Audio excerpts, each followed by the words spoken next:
NFL Player Misconduct by Kevin Newbeck.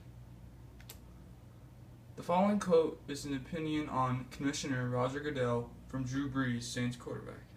I think this was an issue again where the commissioner's authority was challenged, and the league is going to do whatever they can to make sure they know that he is in position to make these types of unilateral decisions, and there's nothing anybody can do about it.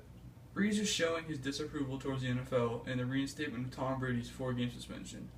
As you can see, many players are unhappy with the NFL's decision making. This brings up the topic: how should the NFL handle player misconduct? First, let's look at the statistics. Since 2002, substance abuse is the leading cause of suspension in the NFL, followed by PED overdose, personal conduct error, and conduct detrimental to the team. Since 2002, NFL players have forfeited more than $91 million to fines and suspensions. $7 million came from actual fines. The rest is money missed out from contracts. The Tennessee Titans lead the league in fines since 2002 with 68, resulting in more than $700,000.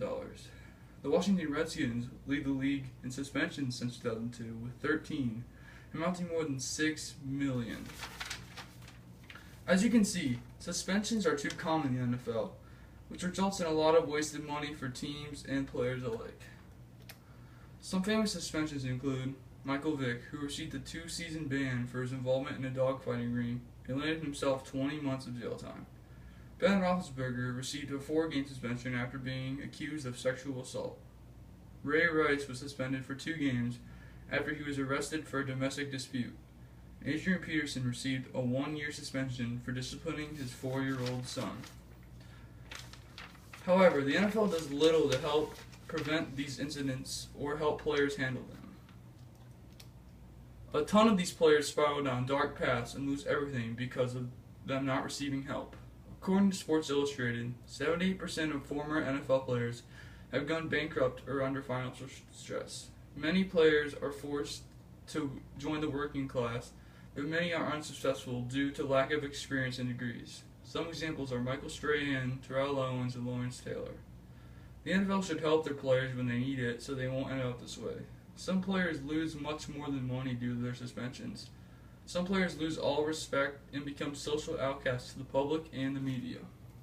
One famous example is Ray Rice, who was suspended for assaulting his wife in a Las Vegas hotel. Ray Rice lost everything for his act, including his job, endorsements, family, and his reputation. He is currently a free agent, and none of the NFL teams are willing to sign him due to his backlash from the public. This act isn't justified, but I believe the NFL could have done some more to help this man. Doesn't everyone deserve a second chance in life? Should someone be judged their whole life by one bad action they performed? This issue affects the world outside just football as much. People all across the country, especially children, look up to these players as role models and idolize to be like them. The negative actions performed on and off the field give children the wrong idea. These children believe smoking and drinking are okay and make them look cool because of the athletes perform them. The continuous repetition due to the ineffective punishment gives the false idea that people can do whatever they want without fear of punishment. This brings around the point that the NFL needs to improve the way they handle player misconduct.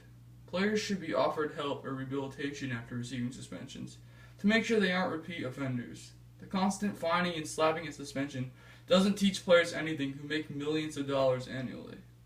I believe the NFL should set priorities for punishments, as Tom Brady was suspended 4 games for allegedly deflating footballs, while Ray Rice was given 2 games initially for beating his wife. The NFL then pursued Brady's case for 2 years after continuous court decisions of not guilty. While punishments in situations are necessary, the NFL should want to help and defend their players so the league can be a better place. The reason I chose this topic is because I'm a huge fan of the NFL, and I want to see the game continue to improve.